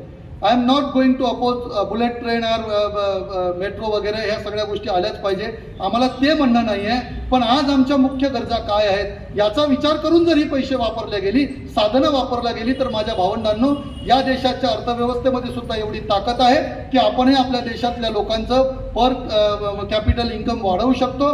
अजूनही आपल्या देशाच्या इकॉनॉमीमध्ये एवढी ताकद आहे की आपण जगाला टक्कर देऊ शकतो, आर्थिक महासत्ताक वगैरे होण्याची स्वप्न पाहू शकतो. तो असं म्हणतो की या प्रदेशातील म्हणजे जिंजीच्या प्रदेशातील मुख्य स्थळे बळकट करण्यासाठी शिवाजी महाराजांनी आपली सर्व शक्ती आणि आपल्या राज्याची सर्व साधने खर्ची घातली. म्हणजे जिंजी किल्ला जिंकल्याच्या नंतरचं लिहिलेलं आहे. खर्ची घातली. त्याने जिंजीच्या भोवती नवे तड बांधले, खंदक खणले, बुरुज बांधले आणि इतर आवश्यक कामे केली. ही कामे त्यांनी इतक्या उत्कृष्टपणे पार पाडली की युरोपियनांना सुद्धा त्याचा हेवा वाटावा. आज हम बात करते हैं ना की जर्मनीतलं कसं टेक्नॉलॉजी आहे, युरोपातले कसे टेक्नॉलॉजी आहे, दुबई में क्या हो रहा है. तर हा जेसुईट नावाचा माणूस म्हणतो की महाराजांनी इतक्या उत्कृष्टपणे या किल्ल्याची डागडुजी केली की युरोपियन कंट्रीतल्या लोकांना सुद्धा महाराजांचा बांधकामाचा हेवा वाटावा. म्हणजे एकदा किल्ला बांधला 400 वर्ष झाले सर, तो जसेच्या तसा आहे. आणि आम्ही परवा बांधलेला रस्ता आज उखडतो, काल बांधलेला पूल उद्घाटनाच्या दुसऱ्या महिन्यात वाहून जातो. आम्ही बांधलेल्या इमारती 25-30 वर्षाच्या वर टिकत नाही. आपल्या स्वातंत्र्याचे 75 वर्ष सर रस्ते और नाली बनाने में चले गए सर. बहुत बुरा लगता है. इस देश का पोटेंशियल क्या था? इस देश का पोटेंशियल लॉर्ड बुद्धा था. इस देश का पोटेंशियल सम्राट अशोक है. इस देश का पोटेंशियल छत्रपति शिवाजी महाराज है. इस देश का पोटेंशियल महात्मा ज्योतिराव फुले है. इन लोगों ने एक बहुत बड़ा विजन हमारे को दिया सर. लेकिन आज हम हमारे देश के 75 साल केवळ रस्ते, नाली, वीज, पाणी अशा मूलभूत गोष्टींवर घालवले, तरी सुद्धा अजूनही अशी गावं आहेत ज्या गावाला रस्ता जात नाही. अजूनही अशी गावं आहेत ज्या गावामध्ये वीज नाही. अजूनही मेळघाटामध्ये अशी गावं आहेत ज्या गावामध्ये पोरगा जन्मल्याच्या नंतर त्याला 2 टाइमचं दूध पाजू शकत नाही. त्याच्या आईच्या स्तनांमध्ये दूध यावं इतकं अन्न तिला आम्ही देऊ शकत नाही. अजूनही आमच्या गावामध्ये आमच्या देशामध्ये अशी गावं आहेत की ज्या गावामध्ये लोकांना पूर्ण अंगभर कपडे मिळालेले नाहीत. अजूनही आपल्या देशामध्ये अशी माणसं आहेत की ज्यांचं दरडोई म्हणजे दररोजचं उत्पन्न 100 रुपयापेक्षा जास्त नाही. अजूनही अशी माणसं, अशी व्यवस्था आपल्या देशात आहे. मला या गोष्टीचं नवल वाटतं की एकीकडे छत्रपती शिवाजी महाराजांचं रक्त याच मातीत सांडलं आणि त्याच मातीतल्या लोकांनी हे आदर्श का घेतले नाही, हे सगळे प्रश्न भावंडांनो खूप मोठे मोठे प्रश्न आहे. सगळे प्रश्न मी तुमच्या पुढे ठेवून जाणार नाही, काही याच्यातून सोल्युशन पण आहे. आणि हे सोल्युशन कसं आहे तर शिवाजी महाराजांनी हे सगळे वेगवेगळे कार्यक्रम का राबवू शकले, माणसांच्या बद्दलचं इतकं जिव्हाळ्याचं धोरण का निर्माण करू शकले, त्याचं कारण शिवाजी महाराज एक चांगले माणूस होते. He is a good human being, sorry he was a good human being. खूप खूप म्हणजे तुम्ही विचार करू शकत नाही इतका चांगला माणूस स्वतः शिवाजी महाराज होते. त्याच्यामुळे त्यांना माणसांची कदर होती. धर्मनिरपेक्षता माणसांची शिवाजी महाराजांनी ठेवली. जातीपातीचा विषय ठेवला नाही, कुठल्याच जातीचा विचार केला नाही, धर्माचा तर मुळीच विचार केला नाही. मुस्लिम 40% जवळपास 35-40% सैन्य हे मुस्लिमांचे होते. अनेक मुस्लिम सरदार त्याच्यामध्ये होते. भंडारी, कोळी, आगरी, मांग, महार, मातंग, कोळी, कुणबी, तेली सगळ्या जातीची माणसं महाराजांकडे होती. महाराजांनी जातीपातीचा विचार करत बसले असते तर कदाचित हे स्वराज्य उभं राहिलं नसतं. आज मात्र या गोष्टी आपण करू शकत नाही. माणसांकडे आपण बघतो, इव्हन शिकलेली माणसं सुद्धा, आम्ही प्राध्यापक झालेली माणसं सुद्धा भेटताना एक दुसऱ्याचा विचार करत असताना हळूच डोक्यामध्ये 8-9 पाहिल्याबरोबर जातीचं ते जे काय म्हणतो किडा जो आहे तो चुळबुडायला लागतो. हे मी तुम्हाला सांगतोय, मी आदर्श सांगायला आलो नाही भावंडांनो, मी तुम्हाला वर्तमान सांगायला आलो. हे आपल्याला कुठतरी कमी करावं लागेल. जर आम्ही हे कमी केलं नाही तर तुम्ही या देशाचा इतिहास लक्षात घ्या. ज्या वेळी माणसांमध्ये या देशात फूट पडली त्यावेळी कोणीतरी आमच्यावर आक्रमण केलेली आहे. आणि एकदा आक्रमण झाली की 100-200 वर्ष ती जात नाही, लक्षात ठेवा. आज परत एकदा माणूस म्हणून आपल्याला युनायटेड व्हावं लागेल. United we stand, divided we fall, हे जे सूत्र आहे शिवचरित्रातून आलेलं आहे. शिवाजी महाराजांनी सारी माणसं जोडली आणि सारी माणसं जोडली, त्याच्यामुळे स्वराज्य मजबूत राहिलं. आणि आपण जर ही माणसं जोडून ठेवली नाही तर आपण राहू शकत नाही. अशा खूप साऱ्या गोष्टी आहेत. जातीपेक्षा क्वालिटीला माणसांनी महत्व दिले आहे.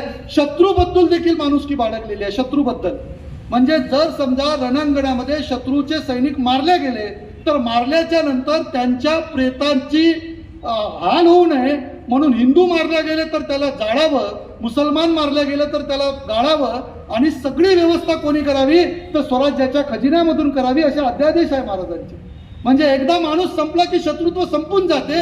हे शहाणपण शिवाजी महाराजांकडे होतं. हेच शहाणपण जर आज जगाकडे आलं असतं तर जगभरामध्ये युद्ध झाली नसती, लक्षात ठेवा.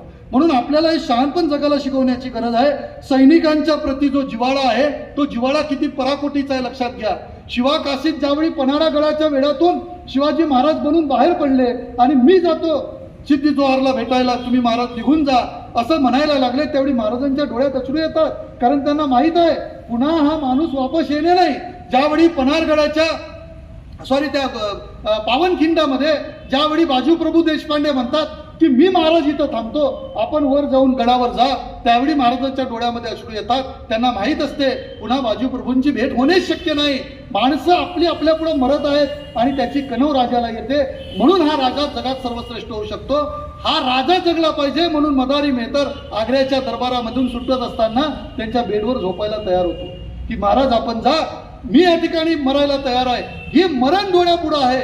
तानाजी मालुसरेचं उदाहरण मी तुम्हाला सांगितलं. पोराचं लग्न आहे, सोडून महाराज तिकडे जातात, परत येत नाही. पण महाराजांनी मात्र एक गोष्ट केली, या सर्व लोकांच्या कुटुंबाची आयुष्यभर सांभाळ केलेला आहे. एकही सैनिक, एकही मावळा बलिदान दिलेला असेल, बलिदान न दिलेलं असेल, स्वराज्यात ज्याची ज्याची सेवा लाभली त्या एकाही माणसानं शेवटपर्यंत महाराजांनी सोडलं नाही, शेवटपर्यंत त्याची काळजी घेतली. म्हणून तुमच्या सगळ्यांच्या वतीनं आम्ही सरकारला विनंती करतो की जुनी पेन्शन लागू करा आणि आम्ही सुद्धा तुम्हाला सेवा देतो, आमची सुद्धा तुम्ही शेवटपर्यंत काळजी घ्या. तर त्या भावनेनं कर्मचारी काम करणार आहेत. भावंडांनो, ही जी काही गोष्ट आहे आपल्याला शिकण्याची गोष्ट आहे. शेवटच्या टप्प्यात महाराजांच्या यशामागची काय कारणं होती ती छोटी छोटी आपल्याला पटापट सांगतो. सगळ्यात महत्वाची गोष्ट, एक राजा प्रचंड अभ्यासू असला पाहिजे. वाऱ्याचा सुद्धा अभ्यास केला होता महाराजांनी. कुठल्या दिशेनं वारे कधी वाहतात, कधी थंडी पडते, कधी उन्हाळा पडतो, हा अभ्यास नेपोलियनला नव्हता. भारताच्या भूगोलाचा अभ्यास नेपोलियनला नव्हता. म्हणून नेपोलियनला भारताकडे येणारी अर्ध्यातली स्वारी सोडून जावी लागली. प्रचंड सैनिक मारले गेले. तर नेपोलियनच्या ज्यावेळी तो सायबेरियामधून त्या याच्यातून येतो ना इकडे भारतामध्ये, त्यावेळी तिथे मारला गेला, कारण त्याला माहित नव्हतं इथे थंडी पडते. पण महाराजांचे मावळे कधी थंडी, ऊन, वाऱ्या, पावसात मारले गेले नाहीत.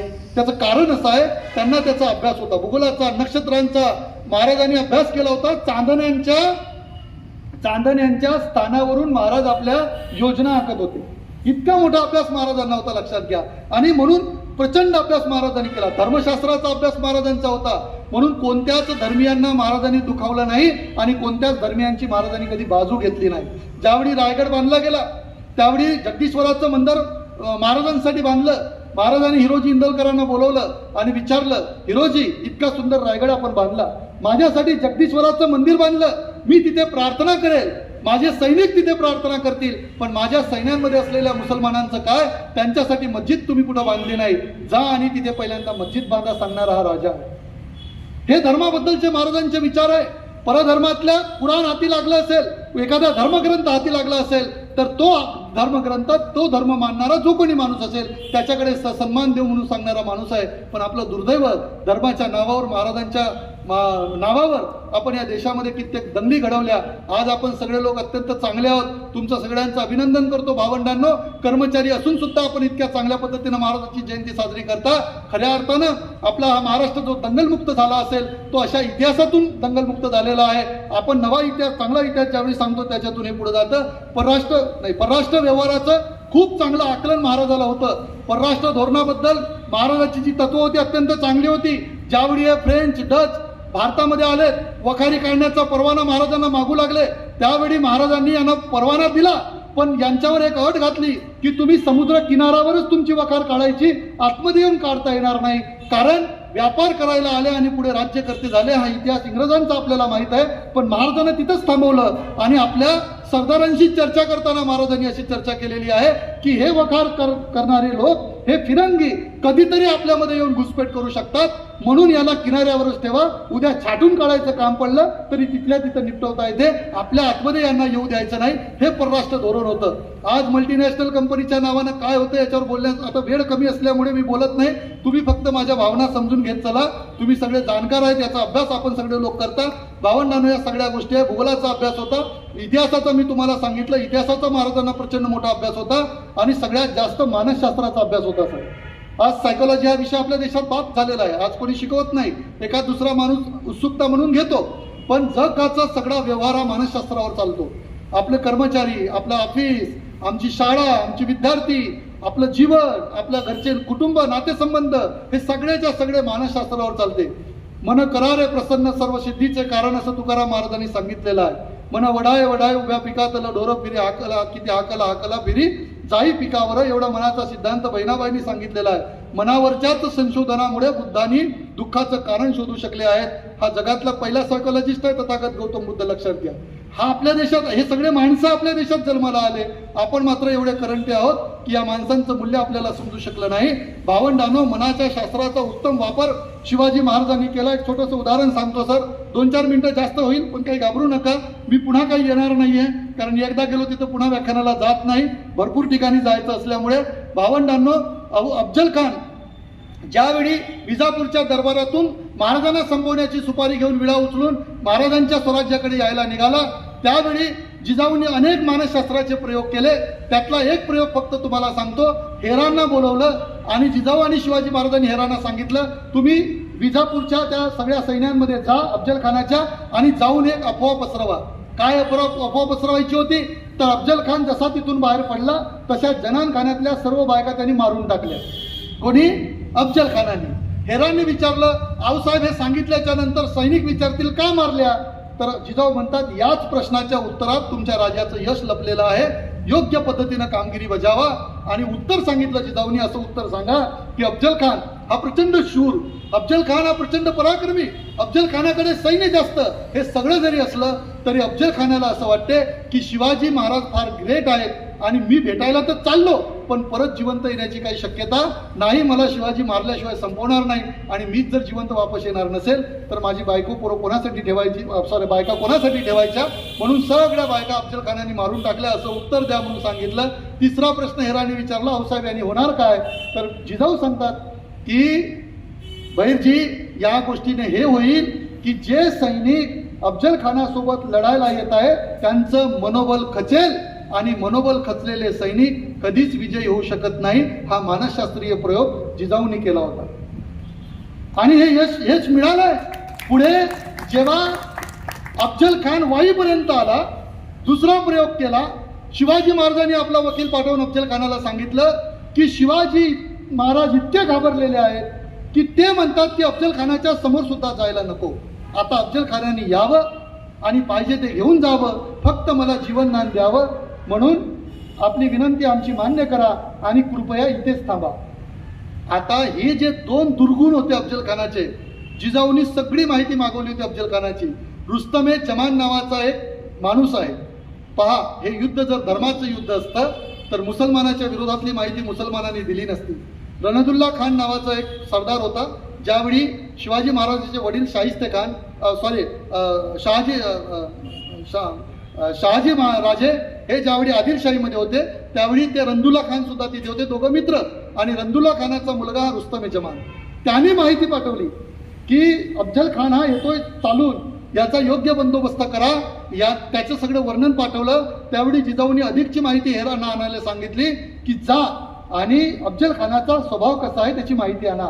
त्यावेळी हेरांनी आणली माहिती. त्याच्यातून दोन गोष्टी जिजाऊंनी निवडल्या आणि अफजल खान मारला गेला. लक्षात ठेवा, हे एवढं सोपं नाही आहे जायचं, कोथळा काढायचं ना बाहेर यायचं. हे प्रचंड मोठं नियोजन आणि व्यवस्थापनाचं उदाहरण आहे. वेळेअभावी मी सगळं सांगत नाही तुम्हाला, पण जिजाऊंनी दोन गोष्टी हेरल्या. एक, अफजल खान हा स्तुतीप्रिय आहे, म्हणजे त्याची जर कोणी स्तुती केली तर तो एकदम हरभऱ्याच्या झाडावर चढून जातो. आणि दुसरी एक गोष्ट शोधली त्याच्या स्वभावातली, अफजल खान हा सौंदर्यप्रिय आहे, सौंदर्याचा भोक्ता आहे. आणि म्हणून शामियाना, जो सुंदर शामियाना उभारला ना प्रतापगडाच्या पायथ्याशी, तो अफजल खानाच्या मनाला डायव्हर्ट करण्यासाठी होता. हा केवढा मोठा मानसशास्त्री प्रयोग आहे, आपण याचा विचारच करत नाही कधी. आपल्याला सुद्धा अशाच पद्धतीनं शत्रू डायव्हर्ट करतो. अनेक वेळा आपले विरोधक डायव्हर्ट करतात, अनेक वेळा अनेक गोष्टी आपल्या संदर्भानं घडतात, पण आपल्याला तर समजत नाही. अजूनही भारत पाकिस्तानचं युद्ध थांबू देत नाहीत लोक. का थांबू देत नाही? काय भारत पाकिस्तानची खरंच दुश्मनी आहे का? कधीतरी आपण सगळे लोक पाकिस्तानात जाऊन पाहू आणि आर्मीला न भेटता तिथल्या सामान्य माणसाला भेटू. मी तुम्हाला 100% सांगतो, काश्मीरला जातपर्यंत माझ्याही डोक्यात असेच प्रश्न होते. अगदी विमानतळावर उतरलो तरी मी असुरक्षित भावनेनं वावरत होतो, पण जसं माणसात मिसळलो माझ्या लक्षात आलं आपल्या एवढी चांगली माणसं ही काश्मीरमधली आहेत. किंबहुना आपल्यापेक्षा चांगली आहे. आपल्या रस्त्यावर लोक खर्रा खाऊन थुकतात, तिथे कोणी खर्रा खाऊन थुकलेलं दिसलं नाही, कोणी बिडी पेत नाही सर, पहाडी लोक सोडले तर दारू नाही पित, अत्यंत चांगले लोक तिथे आहेत. पण आपल्याला तसं सांगितलं जात नाही. मी स्वतः जाऊन 10 दिवस राहिलो तेव्हा मला समजलं की माणसं चांगलीच असतात. मग ही युद्ध का जिवंत राहतं? तर इस्रायल असेल, तुमचं अमेरिका असेल, यांची मोठी इंडस्ट्री आहे, शस्त्र इंडस्ट्री, ती जिवंत राहिली पाहिजे, म्हणून आपलं युद्ध जिवंत आहे. आशियाई देशांमध्ये जे युद्धाची परिस्थिती आहे, हा त्यांच्या व्यापाराची संधी आहे, हे आपल्याला समजत नाही. हा मानसशास्त्रीय सायकोलॉजिकल प्रयोग आहे आपल्यावर, आणि सातत्यानं आपल्याला ते दबावाखाली ठेवतात आणि हळूच तिकडे पाकिस्तानला पिन लावतात, आपल्याला लावतात. भावंडांनो, हे आकलन आपल्याला सगळ्याला व्हायला पाहिजे. मी शिवचरित्राचा अभ्यास ज्यावेळी करतो त्यावेळी अशा छोट्या छोट्या गोष्टी आपल्याला समजायला लागतात. जिजाऊंनी दुसरं जे त्याचं हेरलं होतं की हा स्तुतीप्रिय आहे, वाईला तिथं थांबवलं आणि निरोप दिला. अफजल खानाला वाटलं, अरे वा, मैं तो शिवाजी को बहुत बड़ा शूर योद्धा समझता था, ये तो पहाड़ का चूहा निकला, ये तो डर गया. हा डर गया म्हणत राहिला. आणि तिकडे महाराज मात्र तयारी करत होते. महाराजांनी इतकी सुंदर तयारी केली, अफजल खानाला न कळत 10 लोकांसोबत बोलवलं, एक वकील आणि 10 मावळे म्हणजे त्याचे सैनिक, शिवाजी महाराजांचे 10 सैनिक, अशी रचना केली. सुंदर गालीचे लावले. अफजल खान एंट्री करतो. आता मला सांगा, एक सर्वसाधारण युद्धाचा नियम काय असतो? जरी 2 सरदार एकमेकाला भेटत आहेत, पण भेटत असताना आई किती ग्रेट असली पाहिजे लक्षात ठेवा. जिजाऊंचं फार मोठं महत्व आहे बरं. आई ज्याची ग्रेट त्याचा मुलगा 100% ग्रेट. बापही ग्रेट पाहिजेच अर्थात, पण आई जास्त ग्रेट पाहिजे. ठीक आहे? नाही तर तुम्ही म्हणाल सगळेजण जमलं काम, आपली परिस्थिती तर, आपली तर जबाबदारी संपली, उद्या घरी जाऊन सगळ्याला सांगून टाकायचं आई तेवढी ग्रेट, आम्ही तेवढे फिरायला मुकात. तसं नाही, शहाजी राजे सुद्धा तेवढेच महत्वाचे आहे. पण अफजल खान कशाचा विचार करायला पाहिजे की मी शिवाजी राजांना कसं संपवणार आहे? हा एंट्री करताना काय म्हणतो, अरे वाह शिवा, मेरे स्वागत में आपने जो शामियाना बनाया है ये गालीचे इतने सुंदर है कि ऐसे गालीचे तो हमने विजापूर के दरबार में भी नहीं देखे. That is the dilution. हे डायव्हर्टेज झालं, मन डायव्हर्ट. तो पाहत राहिला गालीचे, महाराज पाहत राहिले इकडे कसं संपवायचं अफजल खानाला. हे छोटे छोटे प्रयोग आहे. हे प्रयोग आज आमच्या पिढीनं करायला पाहिजे. आज आम्ही ज्यावेळी जातो एखादी इंटरव्ह्यू देतो तर इंटरव्ह्यूच्या पॅनलनुसार उत्तर देण्याची तयारी करून जातो. मी माझ्या विद्यार्थ्यांना नेहमी सांगतो, इंटरव्ह्यू पॅनलच्या प्रश्नानुसार उत्तर द्यायची तयारी करू नका. तुमचं असं एक उत्तर द्या की सगळे इंटरव्ह्यू पॅनल डायव्हर्ट झालं पाहिजे आणि तुमच्या मताप्रमाणे त्यांनी तुम्हाला प्रश्न फेकले पाहिजे. आपण इंटरव्ह्यू चालवायचा, तो कोण होता आपला इंटरव्ह्यू चालणार? पॅनल आपला इंटरव्ह्यू नाही घेणार, आपण पॅनलचा इंटरव्ह्यू घेतला पाहिजे. जेवढं हावी होऊन गेलं पाहिजे, इतकी तयारी केली तर काय अडचण आहे, आपण तयारी करू शकतो ना. तर ही गोष्ट जी आहे, ही गोष्ट जिजाऊंनी केली. अफजल खान तिथे एकदा फसले. आणि दुसरी गोष्ट केली होती जिजाऊंनी, आलिंगन देण्याची. त्यावेळी बारीक म्हणजे काय म्हणू, किती सूक्ष्म निरीक्षण असलं पाहिजे. मला वाटतं मग व्यासर आपण हा शब्द वापरला की किती बारकावे असले पाहिजे. हे बारकावे कसे आहेत, जेव्हा दोन सरदार किंवा दोन समकक्ष लोक भेटतात त्यासाठी, त्यावेळी एकमेकाला आलिंगन देण्याची त्यावेळी प्रथा होती, जशी आता आपण सेकंड करतो. ज्यावेळी शिवाजी महाराज आलिंगन देण्याची प्रॅक्टिस करतात त्यावेळी जिजाऊच्या लक्षात येते माय किती जागृत असली पाहिजे, आई किती ग्रेट असते. लक्षात ठेवा, आई ऑलवेज ग्रेट असते हो. बघा, आम्हाला कुमार साहेब सांगत होते की ताडोब्याच्या जंगलातला तो प्रसंग की रानकुत्र्यांमध्ये आणि वाघिणीच्या पिल्ल्यांमध्ये वाघीण रस्त्यात उभी राहून हे पसरवतात. त्यावेळी आम्ही म्हणालो की मातृत्व हे ऑलवेज ग्रेट असते. आई बाप एकदा सोडून देईल पिलांना, पण माय मात्र शेवटपर्यंत टिकत असते. कारण जगामध्ये माय हे शेवटचं सत्य आहे. बाप हा विश्वास आहे, तर आई म्हणते म्हणून आपल्याला तो मानावा लागतो. पण आई हे शेवटचं सत्य आहे भावंडांनो. त्याच्यामुळे स्वामी तिन्ही जगाचा आई विना भिकारी हे जे काही आलेलं आहे ना, हे त्यातून आलेलं आहे.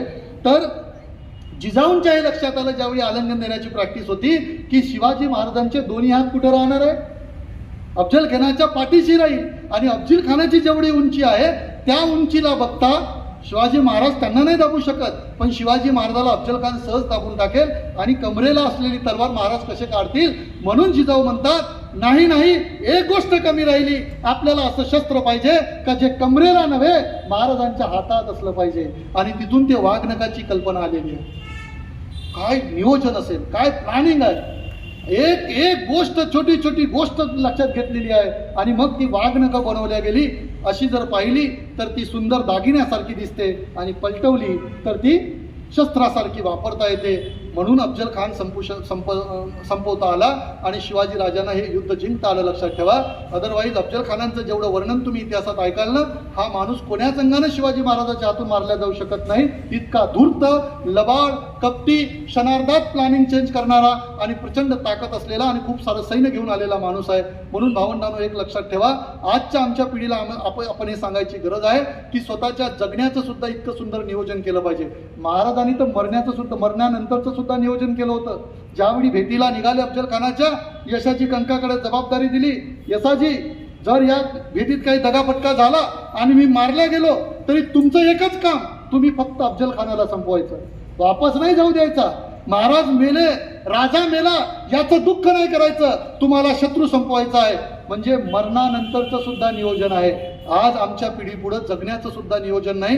30-30 वर्षाची आमची भावंड, रोजगार मिळत नाही म्हणून आपण इकडे तिकडे फिरतो. माझ्या भावंडांनो, एकदा जर शिवचरित्र वाचलं तर हजार मार्ग आमच्या जगण्याचे खुले होतील. इतकं मोठं, मी तर म्हणतो, हा जगण्याचा ब्रँड अँबॅसिडर म्हणजे शिवचरित्र आहे आपल्यासाठी. लक्षात ठेवा, त्या दृष्टीनं आपण विचार केला पाहिजे. इतक्या मायन्यूटली छोट्या छोट्या गोष्टी शिवाजी महाराजांनी केलेल्या आहेत. पॉवर ऑफ डिसिजन मेकिंग, शेवटचे 2-3 मुद्दे राहिले.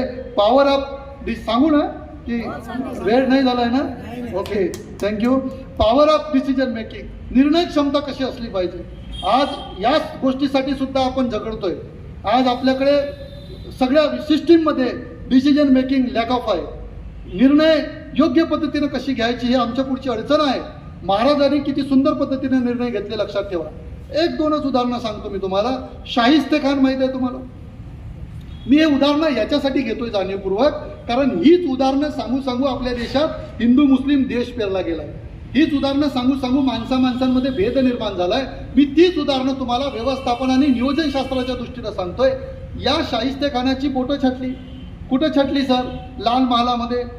लाखभर फौज आहे भोवताल, मध्ये तंबू आहे, ठीक आहे. त्या लाल महालाच्या शामियानामध्ये जाऊन, बेडरूममध्ये जाऊन अफजल खाना, शाहिस्तेखानाची बोटं छाटू शकतात महाराज. तर कल्पना करा, संपवायला काय अडचण होती? जो लोग उंगली काट सकते हो गला भी काट सकते ना. प्रॉब्लेम क्या थी? कारण ज्या खिडकीमधून शाहिस्तेखान पळाले त्या खिडकीच्या बाहेर सुद्धा मावळे उभे होते. महाराजांचं नियोजन एवढं हे असेल का, गबाळ असेल का, की बा तो खिडकीतून पळून जाईल आणि पळून जाऊन जायचं. मारायचं असेल तर येसाची कंकाला सांगितलं तसं तिथंही ठेवलं असतं ना माणूस. पण महाराजांना मारायचंच नव्हतं, मी तुम्हाला सांगतो. आता हे महाराजांनाच विचारावं लागेल महाराज मारायचं होतं की नाही. पण मी एक तुम्हाला लॉजिक म्हणून सांगतो, कारण शेवटी महात्मा ज्योतिराव फुले असं म्हणतात, ज्यावेळी इतिहासाची साधनं तुमच्याकडे कमी असतील त्यावेळी तुम्ही तर्कशास्त्राचा वापर करून इतिहास समजून घेतला पाहिजे, तर खरा इतिहास तुम्हाला समजू शकतो. आणि म्हणून महाराजाला मारायचंच नव्हतं. कारण का मारायचं नव्हतं तर त्याच्यासाठी माझ्याकडे पुरावा आहे. पुढे काय झालं, जशी बोटं छाटल्या गेली तसं शाहिस्ते खानाने काय करायला पाहिजे, सगळं सैन्य घेऊन महाराजांवर हल्ला करायला पाहिजे, महाराजांचा पाठलाग करायला पाहिजे. पण तसं झालं नाही. शाहिस्ते खान बोटं छाटल्याच्या नंतर महाराजाचा पाठलाग करण्याच्या ऐवजी औरंगाबादकडे पळून गेलेला आहे, लाखोची फौज घेऊन. लाखोचं संकट महाराजांनी बोटांवर निभावलं. रक्ताचा एकही थेंब न सांडता महाराजांनी हे संकट परतवून लावलेलं आहे. याला म्हणते पॉवर ऑफ डिसिजन मेकिंग. हा निर्णय क्षमता आहे महाराजांकडे. समजा मारलं असतं काय झालं असतं, सगळे सरदार आले असते ना अंगावर उरलेले, सगळे सैन्य आलं असतं ना. मग या लाखभर सैन्याला पेलवण्यासाठीचं सैन्य महाराजांकडे नव्हतं, तेवढे मावळे नव्हते. मग हे आपण ते तुम्हाला मधाचं पोळं माहीत असेल ना, मध तर चाटायचं पण पोळं अंगावर घ्यायचं नाही. तर काय करतो आपण, आधी माशा उडवून देतो, विखरून देतो त्याला, आणि नंतर ते पोळं घेतो. डायरेक्ट पोळं तोडायला जातो का. महाराजांनी सुद्धा तेच केलं. महाराजांनी एक वार केला, शाहिस्ते खान घाबरला. शाहिस्ते खानाच्या मनात आधीपासूनच शिवाजी महाराजांच्या बद्दल भीती होती, त्या भीतीचा उपयोग केला आणि ते सगळे पडून गेले. लक्षात घ्या, ही जी निर्णय क्षमता आहे महाराजांकडे, ही निर्णय क्षमता मला वाटते जास्त महत्वाची आहे. आणि त्या दृष्टीनं आज आम्ही निर्णय घेताना असा विचार केला पाहिजे, कमीत कमी साधनात जास्तीत जास्त कसं काय आपल्याला मिळवता येईल, ज्याला आपण सस्टेनेबल डेव्हलपमेंट म्हणतो. हे सस्टेनेबल डेव्हलपमेंटचा विचार महाराजांकडे होता. महाराजांनी माणसं कमीत कमी कशी मरतील अशीच युद्धाची कायम रचना केलेली आहे. कमीत कमी साधनांमध्ये जास्तीत जास्त कसं काम होईल तशीच महाराजांनी उत्तम रचना केलेली आहे. आणि त्याच्यामुळे महाराज पुढे निघून म्हणजे पुढे गेलेले आपल्याला दिसते. अनेक गोष्टी आहेत. एक महाराजांची महाराज विचार कसं करतात, म्हणजे महाराज किती खोलात जाऊन किती पुढे जाऊन विचार करतात, त्याचं एक पत्र आहे. 16 मे 1673 चिपळूण येथील जुमलेदाराला एक पत्र लिहिलं महाराजांनी. आणि काय लिहितात लक्षात घ्या.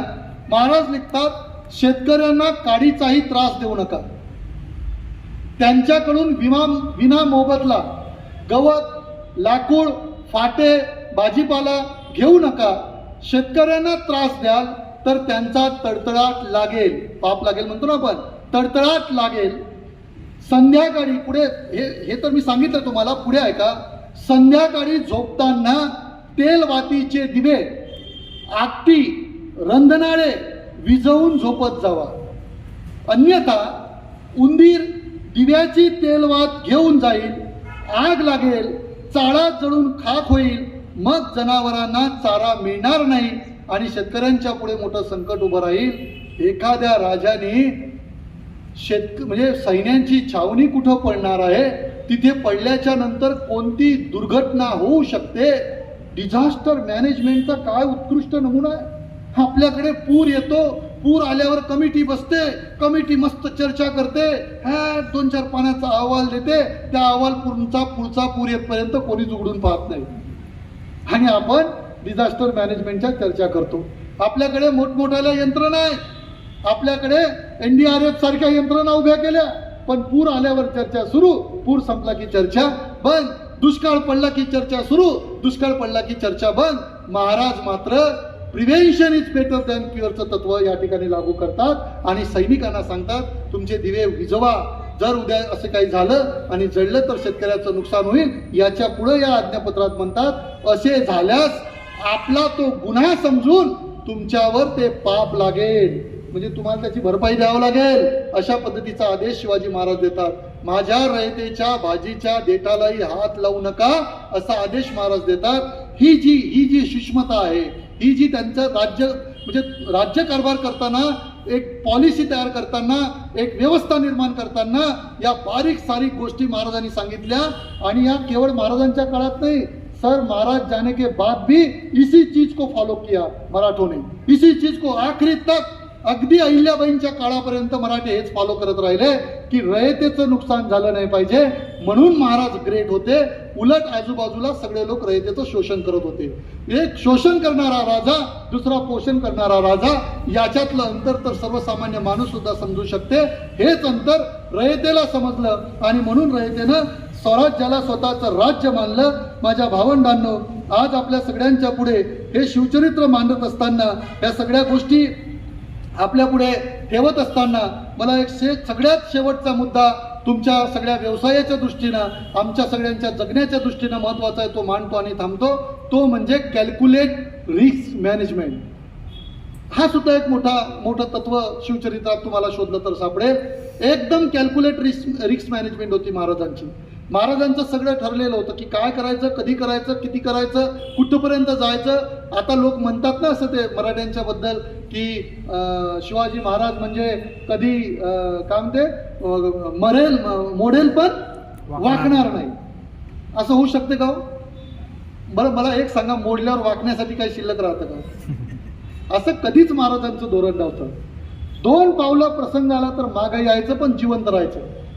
सगळ्यात मोठं धोरण आहे शिवाजी महाराजांचं. शिवचरित्रापासून जर आज काय शिकायचं असेल माझ्या भावंडांनो, तर मरेल नावे, एक वेळ मी मागे येईल पण जिवंत राहणार. कारण मेल्याने क्रांती होत नाही, जिवंत राहूनच क्रांती करता येतो हे शिवाजी महाराजांना माहीत होतं. आणि जिवंत राहण्याचं जे धोरण होतं ते कॅल्क्युलेटेड रिस्क मॅनेजमेंटमधून महाराजांनी डेव्हलप केलं. महाराजांनी कधीही खजिना रिकामा होऊ दिला नाही. सर 1665ला पुरंदरचा तह झाला. महाराज आग्र्याला गेले, तिथून सुटून परत आले.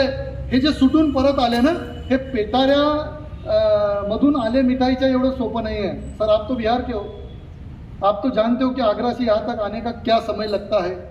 शिवाजी महाराजांच्या मुलाला 2 एक्स्ट्रा भाषा शिकवल्या होत्या जिजाऊनी, एक हिंदी और एक आपकी सर ब्रज भाषा. बिहारी आती थी महाराज को. नखशिकांत, नायिका भेद, 7 शतक नामक जो ग्रंथ है ये बिहारी में लिखे हुए संभाजी महाराज ने. ये शायद आप लोगों को मालूम नहीं होगा. पण हे काय शिकवले, तर जिजाऊंचं असं प्लॅनिंग होतं की आग्र्याला जर तुम्ही चाललेच आहात तर जाता जाता रस्त्यातल्या अनेक लोकांना भेटा. राजा जर राज्य चांगलं करू शकेल तेव्हाच, जेव्हा प्रजेची त्याला भाषा येईल. आणि एक प्लान दिला होता जिजाऊंनी की तुम्ही जाऊन आग्र्याला भेटूनच परत यायचं नाहीये, तर जमल्यास औरंगजेब तिथेच संपवा आणि जाहीर करा की मराठ्यांचं राज्य अखंड हिंदुस्थानावर आलेलं आहे. हे प्लॅनिंग होतं जिजाऊंचं. आणि त्याच्यासाठी या 2 भाषा एक्स्ट्रा शिकवल्या. जाता जाता महाराज अनेक लोकांना भेटत गेले, छोट्या छोट्या राजांना भेटत गेले आणि सोबत प्रचंड पैसे घेऊन गेले. जे काही शिल्लक पैसे होते महाराजांकडे ते सगळे पैसे घेऊन गेले. का गेले, तर संभाजी महाराज मनसबदार होते.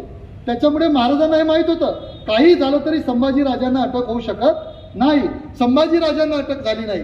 दरबारामध्ये फक्त महाराजांना अटक झाली, संभाजी राजांना मात्र मोकळीक होती. महाराजांचं वय पण जास्त नव्हतं, पण संभाजी राजांना काय तयार केलं होतं शिवाजी महाराजांना याची कल्पना औरंगजेबाला नव्हती. शिवाजी महाराजांना हे सगळं प्लॅन दिलं होतं की जर असं कधी झालं तर काय करायचं आहे, त्याचं चेकआउट प्लॅन महाराजांकडे होतं. आणि महाराजांनी संभाजी महाराजांना जबाबदारी दिली. हे जे पैसे सोबत नेले, दागिने सोबत नेले, हे सगळे दागिने तिथल्या सरदाराला नजराने भेट दिलेले आहे संभाजीराजांनी. कशासाठी दिले असेल मला सांगा. आपला सगळ्यात मोठा शत्रू महाराजांचा, महाराज हे औरंगजेबाचा सगळ्यात मोठा शत्रू, तो जर आपल्या हाती लागला तर त्याला काही सिक्युरिटी कशी ठेवणार, एकदम मोठी सिक्युरिटी ठेवणार ना. त्या सिक्युरिटीमधून महाराज सहज सुटून चालले पेटाऱ्यातून, असं होऊ शकत नाही. लिहिणाऱ्याने इतिहास कसा लिहिला, काय शोधून लिहिला मला माहित नाही, पण असं होऊ शकत नाही. तसं झालंही नाही. काय झालं लक्षात घ्या, हे सगळं धन जे नेलं होतं, हे सगळं धन त्या ठिकाणी संभाजीराजांनी वेगवेगळ्या लोकांना नजराने दिले. म्हणजे सोप्या भाषेत सांगायचं ते सगळे फितूर केले, आपल्या बाजूनं केले, सिक्युरिटी ढिली केली आणि आपल्या वडिलांना त्याच्यातून बिनधास्तपणे सोडवलं. पुढे कसं परत जायचं याचा मार्ग सुद्धा राजांनी निवडून ठेवला होता. लक्षात ठेवा, बैरजी नाईक सुद्धा सोबत होते त्या भेटीमध्ये. तिथे ते फिरत होते. कसं जाणार, संभाजीराजे कुठे थांबणार, महाराज कधी पोहोचणार. आणि गडावर पोहोचल्याच्या नंतर स्वतःच्या आईला आणि पत्नीला सुद्धा महाराजांनी सांगितलं की संभाजीराजे मरण पावले, ते जिवंत नाहीत. जिवंत पोराला मेला म्हणून घोषित करण्याचं हृदय कोणत्या बापाच्या म्हणजे असू शकते हो. पण नियोजन कशाला म्हणतात, बिलकुल 100% झिरो एररनं काम. कारण त्यांना माहित होतं जर संभाजी जिवंत आहे म्हटलं तर ते परत इकडे येणार नाही. म्हणून तिथे ज्या माणसाच्या घरी थांबवलं त्या माणसाला जबाबदारी दिली की आम्ही एवढ्या दिवसानं पोहोचणार, तुम्ही या मार्गाने संभाजीराजांना आणा. आणि संभाजीराजे जिवंत वापस येतपर्यंत गडावर सुखसुखाट पसरला होता की संभाजीराजे मेले म्हणून जिजाऊ अत्यंत अस्वस्थ झाल्या होत्या. पण जिजाऊला ही गोष्ट माहीत होती, जिजाऊला आणि शिवाजी महाराज दोघांना माहीत होती. पण त्यांनी सुद्धा ते अस्वस्थतेचं नाटक केलंय. सगळ्या लोकांना वाटलं की संभाजीराजे गेले, लोक रडायला लागले. नंतर महाराज संभाजीराजे पोहोचलेले आहेत. हा सगळा चेकआउट प्लॅन आहे. हे सगळे पैसे तिथे गेले, किल्ले गेले होते तहामध्ये, सगळा मुलूक गेला, पैसा रिकामा झाला, खजिना रिकामा झाला. आता शिवाजी महाराजांच्या पुढे संकट उभं राहिलं की पैसे आणायचे कुठून. आणि म्हणून दुसरी सुरतवरची स्वारी 1672ला शिवाजी महाराजांनी केली, ज्याला इतिहासामध्ये तुम्ही सुरतेची लूट म्हणता. हा शब्द कृपा करून वापरू नका, आपल्याला आग्रहाची विनंती आहे. लूट कशी केली जाते तर कशी लुटून आणल्या जाते. अप्रोस नावाचा एक ईसाई माणूस आहे, त्याने लिहिलंय की ज्यावेळी सुरतेवर स्वारी महाराजांनी केली त्यावेळी तिथे एक ईसाई महिला चांगलं काम करत होती, लोकांच्या सेवेचं काम करत होती.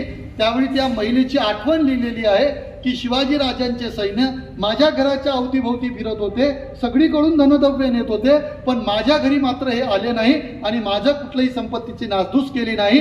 का केली नाही तर त्याचं कारण असं होतं, शिवाजी महाराजांचे स्टँडिंग ऑर्डर होते सैन्यांना की कुठेही हल्ला केला तरी मुलं आणि स्त्रिया यांच्यावर अजिबात वार करायचा नाही, त्यांचं उलट संरक्षण करायचं. ही गोष्ट माहीत होती. म्हणून कल्याणचा सुभेदार ज्यावेळी शिवाजी महाराजांचे सैन्य हल्ला करतात त्यावेळी सुभेदार पळाला तिथून. आणि काय घेऊन पळाला, बायको पोरं सगळे त्याच्यात ठेवले कुठं, किल्ल्यामध्ये, आणि जमेल तेवढी संपत्ती घेऊन पळाला. महाराजांचं उलट होतं. महाराज ज्यावेळी हल्ला व्हायचा त्यावेळी किल्ल्यामधून आधी सुरक्षित ठिकाणी सर्व माणसांना, मुलांना, स्त्रियांना हलवायचे आणि नंतर संपत्तीचा विचार करायचे. पण सुभेदाराला शिवाजी महाराजांचं चारित्र्य माहीत होतं म्हणून तो संपत्ती घेऊन पळाला. त्याला विचारलं की आप हमको क्यों रख रहे, तर त्यांनी सांगितलं आप लोगों के ऊपर मराठे कभी तलवार नहीं चलाएंगे, आप सुरक्षित हो. बचाना क्या है, मराठे कशासाठी येतात, संपत्तीसाठी येतात, म्हणून मी संपत्ती वाचवतो, बायका पोरं वाचवायला तर मराठ्यांचे सैनिक काम करणार आहेत. ही म्हणजे काय विश्वासार्हता आहे. शत्रूला सुद्धा शिवाजी महाराजांबद्दलचा विश्वास किती आहे लक्षात ठेवा की आमच्या पोरीबाळींवर कधीच हा माणूस हात घालणार नाही. आणि ही जी गोष्ट होती माहीत होती. म्हणून सुरतला सुद्धा जेव्हा महाराज गेले तेव्हा त्यांना तिथे समजावून सांगितलं व्यापाऱ्यांना की हे सगळे पैसे तुम्ही आम्हाला द्या, मला गरज आहे. तसंही मोगल तुमच्याकडून पैसे घेते, तुमच्यावर अन्याय अत्याचार करतात. उलट तुम्ही मला पैसे दिले, मी राज्य उभा करेल आणि मी तुमची सुरक्षा तुम्हाला पुरवेल, तुम्हाला चांगला व्यापार करण्यासाठी स्वतंत्र असं मोकळं वातावरण देईल. अशा पद्धतीनं जाऊन ती मागून आणलेले पैसे, ती लूट नाही आहे. महाराजांना लुटायची गरज नव्हती, पण लूट नाव शब्द वापरल्यामुळे भावंडांनो महाराजांचा अपमान होतो. महाराजांनी लूट केली नाही, त्याला डिझास्टर मॅनेजमेंट आपण म्हणू.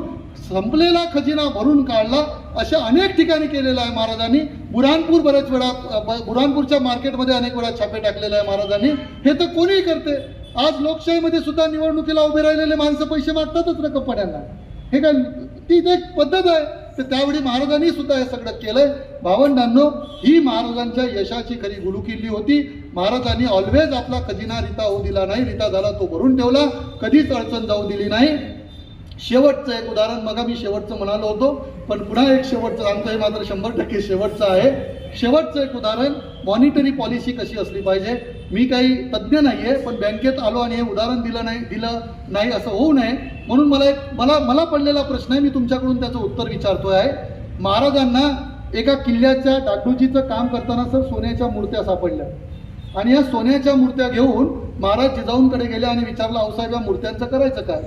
तर आऊसाहेब म्हणाल्या खरं तर मूर्त्या देवघरात ठेवून पूजल्या पाहिजे, ही मराठ्यांची रीत, पण आता ह्या सोन्याच्या मूर्त्या देवघरात ठेवता येणार नाही, कारण हे सुरुवातीची घटना आहे. राजे एक काम करा, सोन्याच्या मूर्त्या बाजारात नेऊन वितळून टाका, त्याच्यापासून पैसे करा, ढाल घ्या, तलवार घ्या, घोडे विकत घ्या आणि स्वराज्यासाठी ते पैसे कामी लावा, स्वराज्य उभं करा. हीच आई पुढे ज्यावेळी 1674 6 जूनला राजांचा राज्याभिषेक करायचा असतो तेव्हा तुम्ही सगळ्यांनी ऐकलं 32 मन सोन्याचं सिंहासन जिजाऊंनी तयार केलं. याचा अर्थ जिजाऊंचा सोन्याला विरोध होता का? नव्हे. मूर्तींना विरोध होता का? नव्हे. देवांना विरोध होता का? नव्हे. कशालाच विरोध नव्हता. पण जिजाऊंकडे हे शहाणपण होतं की जेव्हा गरज असेल तेव्हा सोनं वितळून त्याचे पैसे करता आले पाहिजे आणि ते चलनात आणून त्याच्यातून राज्य निर्माण करता आलं पाहिजे. माझ्या भावंडांनो, त्याच्यामुळे स्वराज्य उभं राहिलेलं आहे. आणि जेव्हा संपत्ती असेल, ऐश्वर्य असेल, वैभव संपन्नता असेल, त्यावेळी मग मात्र तुम्ही सोन्याचं पुन्हा सिंहासन करून त्याच्यावर बसलं पाहिजे. हे जे व्यावहारिक शहाणपण आहे, हे शिवचरित्रात आहे, ते आज आमच्या तुमच्या वर्तन व्यवहारामध्ये का नाही? आत्महत्या करणाऱ्या शेतकऱ्याच्या घरी स्त्रीच्या गळ्यात 2-4 तोळे सोनं असतं आणि हा मात्र 50,000साठी आत्महत्या करून मरतो. आमच्या देशातल्या धार्मिक स्थळांमध्ये प्रचंड सोनं आहे आणि दुसरीकडे सर आपल्याकडे चलन तुटवडा कधी कधी निर्माण होतो. कधी कधी आपण डम होते, आपली इकॉनॉमी डम होते. मला फक्त सगळे तुम्ही बँकेचे कर्मचारी म्हणून या गोष्टीचं एकदा उत्तर सांगा की धार्मिक स्थळांमधलं सोनं आपण काढून आपल्या देशाला पुन्हा एकदा सुजलाम सफलाम करण्यासाठी, एक चांगली इकॉनॉमी डेव्हलप करण्यासाठी त्याचा काही वापर होऊ शकतो का? आणि जर होऊ शकत असेल तर तो करायला काय हरकत आहे का? याचा कधीतरी आपण विचार केला पाहिजे. कारण आज आपण एका भयानक संकटामधून अर्थशास्त्राच्या दृष्टीनं पुढे जात आहोत, जेवढी माझी माहिती आहे. मला असं वाटते कधी कधी या गोष्टींचा विचार केला पाहिजे. जवळ असलेले पैसे, जवळ असलेली साधनं वापरायची कशासाठी? माणसं जिवंत ठेवण्यासाठी की माणसं मेल्याच्या नंतर त्याच्या सगळ्या गोष्टी करण्यासाठी? तर मला असं वाटते शिवाजी महाराजांचं जर नाव आपण घेत असू आणि आपण खऱ्या अर्थानं महाराजांचे वारसदार आहोत असं जर आपल्याला कोणाला वाटत असेल तर आपल्या सगळ्यांची प्रायोरिटी माणसं जिवंत ठेवणं असली पाहिजे. आणि माणसं जिवंत ठेवायचं असेल तर हे सगळं जे काही वेगवेगळ्या पद्धतीचं धोरण महाराजांचं आहे त्याचा वेगळ्या अँगलला आपण सगळ्यांनी विचार करावा असं आपल्या सगळ्यांना या ठिकाणी एक विनंती करतो. भावंडांनो, आपण सगळे कर्मचारी आहात. मला अपेक्षा नव्हती की तुम्ही एवढं माझं मोठं भाषण एवढ्या शांततेनं ऐकून घ्याल, परंतु तुमच्या ऐकण्याच्या भुकेला मी सलाम करतो आणि थांबतो. धन्यवाद. जय जिजाऊ, जय शिव.